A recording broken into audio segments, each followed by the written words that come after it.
Welcome to our new fire training facility. So it's my honor on behalf of the town of Minnedosa to welcome you all here. And I'd also like to give a special welcome to the Cenovus people that are here. On my right-hand side, we have with us Doreen Cole, Senior Vice President, Downstream Manufacturing.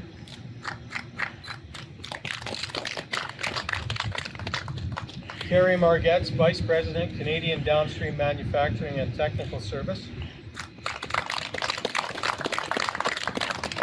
And Abby Ball from the Cenovus plant here in town. So the reason for today is to recognize and thank Cenovus for their contributions to the community. It is a true honor when we can partner with companies such as Cenovus to bring training facilities, new equipment, and all that to the community, which helps our community grow, which attracts people, and it's great for us. So to Cenovus, thank you very much. We appreciate everything you've done for us, and we look forward to our partnerships in the future. But I'd also like to take time to thank these guys up here, all these guys that dedicate their time to work for our community. So thank you to them, and to Dean for looking after them, I guess is what he does. So with that, again, thank you, Cenovus, and I'll turn it over to Dean. Sorry. I got just a few words. First off, thank you for everyone for attending this morning. I have the honor of representing the Minnedosa Fire Department and bring greetings on behalf of 20 of our 20 members, a lot of whom were able to come here this morning. I've always felt that our department has the right people and the right equipment and resources to really do our job safely, and we have a group of dedicated members that continuously train to protect our community. One key component, though, that I felt we were missing was really that dedicated facility that we could really improve our proficiency and hone our skills in providing emergency services, and that was kind of where the idea of the emergency of our training ground really was born. And the idea behind it was to create a year-round facility that we would allow us to run multiple training scenarios at once, to maximize our training time and practice a variety of skills in a controlled environment. And when we first discussed the concept of creating the training ground, every member on our department was completely on board and hit the ground running in running fundraisers, seeking donations, talking to community members and local businesses to really raise the funds necessary to build what we have, what's in the works today. And by the time it'll be done, it'll be around $200,000, which is definitely sizable for our department and community.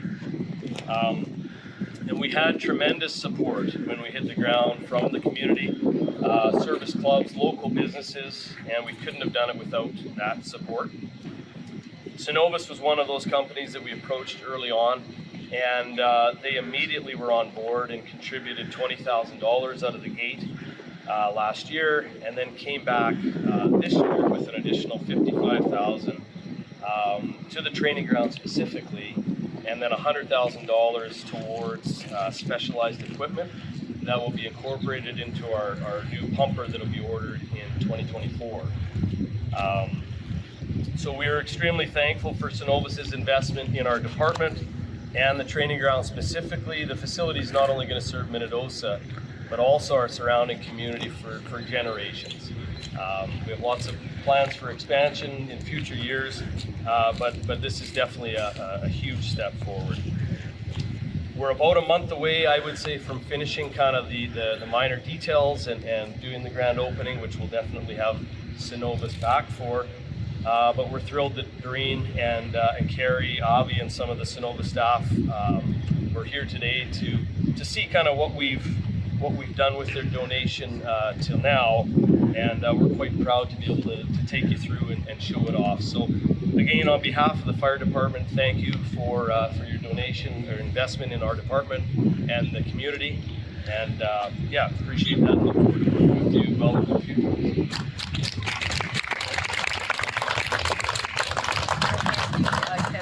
And good morning, everyone. On behalf of everyone here from Synovus Energy, we're very pleased to be here today. I'm based in Calgary with Synovus, but I grew up in a town like Minnedosa, and coming back and spending some time here reminds me of that small town environment where neighbors can count on each other. And I think all of us gathering here today is a really great example of exactly that, neighbors coming together and working together. Now, at Synovus, we look for purpose in everything that we do, and we make a positive impact in the communities where our employees live and work. And I think Minnedosa is an excellent example of that. As a company, we do have deep ties to this area. Our facility's been around for a number of years, and we completely understand the importance of supporting local institutions like the fire department and others, and the importance that has in a community like Minnedosa. And I understand that the people that live here see it that way too. And so it is a partnership, it is a relationship. Now, institutions in general are so important to us as communities because it better prepares us to respond to challenges. And I think the Minnedosa Fire Department is an absolutely excellent example of that. They work so hard to keep the community safe and respond to anything as well that we require as an ethanol plant in terms of fire protection services at our site. And I'll talk a little bit more about that later. I'd be pleased now to announce that with that, we are supporting the fire department with a donation of $100,000 towards a new fire truck, and now a total of $75,000, with $55,000 being announced today for the training grounds, as well as the 20 that have been donated.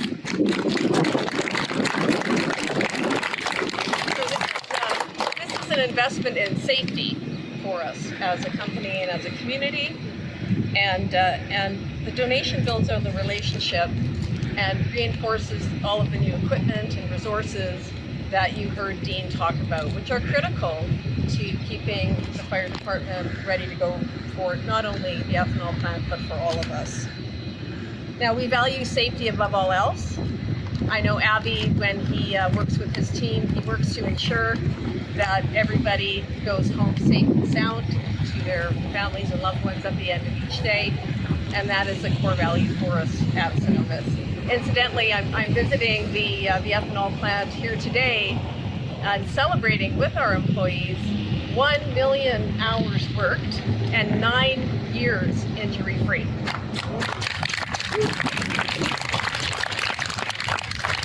I wanted to talk a little bit more about the relationship with the fire department. So last fall, a group of employees from our ethanol plant approached the fire department and talked about formalizing an agreement which would really look to have the appropriate fire protection resources and training available to us as an ethanol plant, but also provide that training for our personnel over the next 5 years. We do have the experts here right next door, so why not work together? And this agreement has already enhanced the ethanol plant's emergency management process and fire safety protocol. And we are looking to potentially replicate this model in some of our other plants across Canada where we can. We think it's working quite well. So this familiar connection that we have with our neighbors here at the fire department has made it very simple for Synovus to show our support through this contribution, because we know it will ultimately benefit both the town of Minnedosa and the company and our staff that work hard here every single day.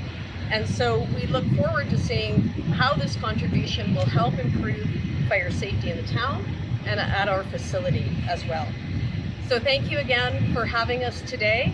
We really do appreciate the partnership, and we continue to look forward to work both with the fire department and the town of Minnedosa to become stronger together and protect what matters. Thank you.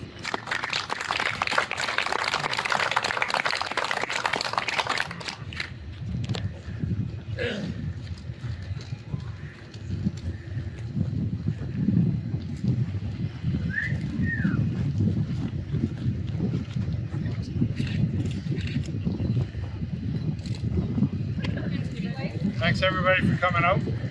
Thank you to the weatherman for his coffee and dainties on here.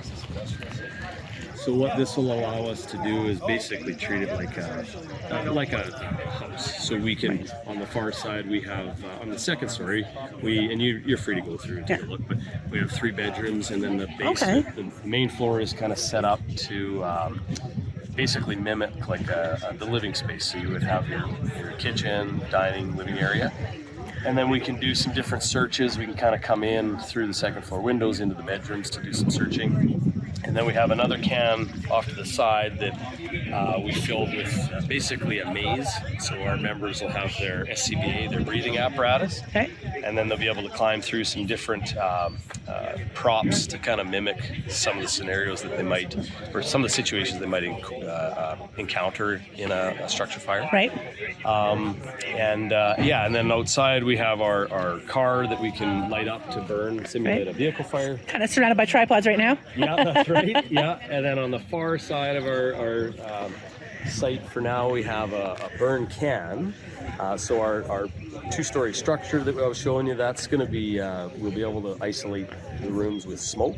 Okay. So there won't be any live fire in that, but this can here, we can have live fire in, so you can actually feel the heat, see the fire develop, and that kind of thing. And then hopefully over time we'll add some different props. They've got some this is kind of your area here, right? It is, so, yeah. So it's kind of the start of it, and then it'll just develop further to the south and see what happens. But we're pretty excited to get in here and have the guys start training over the summer. And that sounds like a great facility. Yeah, it's going to be fun. Okay, thank you so much. You bet. Thank you.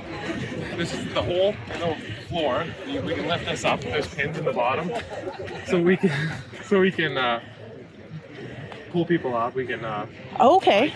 Practice our hoisting, and we can practice like a trapped firefighter. If somebody falls to the floor, we can train how to pull them up to the main story. And we have this crane here which lifts up our stairs when we're not using it, and we can also use it to pull people up. Right.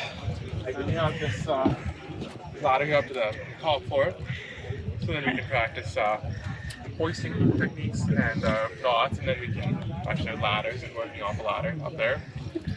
And then through here, we have all these rooms. Outside section. We have like 4 or 5 rooms, just similar to this. Okay. With all windows that have the shutters we can close and open. Okay.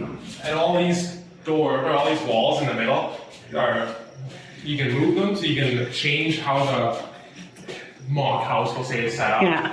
So we're not getting used to it, so it's always something new. So you're not going into the same house over and over again. Right. And the windows, there's multiple things you can train with them. Like again, you can hoist some tools into the house, or you can practice like victim carries down the ladder and all that sort of thing. What else I can put? Oh, I have to go down. Yeah, all these rooms are very similar. Yeah. They're different sizes, but they're all similar, and they all have all these doors with not doors, all these walls with the pins at the top. You can move all of them. Make it the closer to the things. And down here we have the main floor.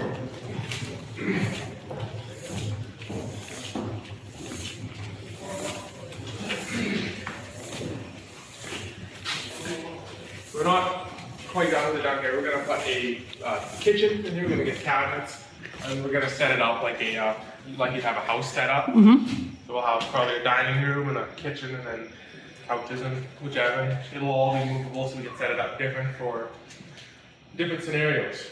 And then in this last room over here, this is the underside of that. That's the hatch, right? Yeah, this is the hatch. This is where we'll practice all that. And then this is our obstacle course of sorts. And lots of different scenarios you can train into, like this floor here. You can pull this out, and we'll have, it's not done yet, we'll have a bunch of blocks under here. So then when somebody's crawling through, you can drop them down. So mimic like collapsing of the floor. Yeah, exactly. Okay. Like a cave in there. And then down here we have this will be a you'll go through this part down here. You can change the heights. So that's like a restricted exit or restricted opening. So another like simulated cave-in to come back out. Then more just tight spaces to fit through. These bars you see here, they go through and you can move them, so you have to fit through in different locations. Further back on the top we have a it's like a heater, so it's you can adjust the height. So when you're going through, it'll feel like you're on spongy floors. Okay. And then in the bottom, it is just a spongy floor to simulate what you don't want to walk through. So that's about it. But, So much to think about. That's great. Thank you so much. yeah, no problem. Sorry, what was your name? Nick. Nick. Thank you.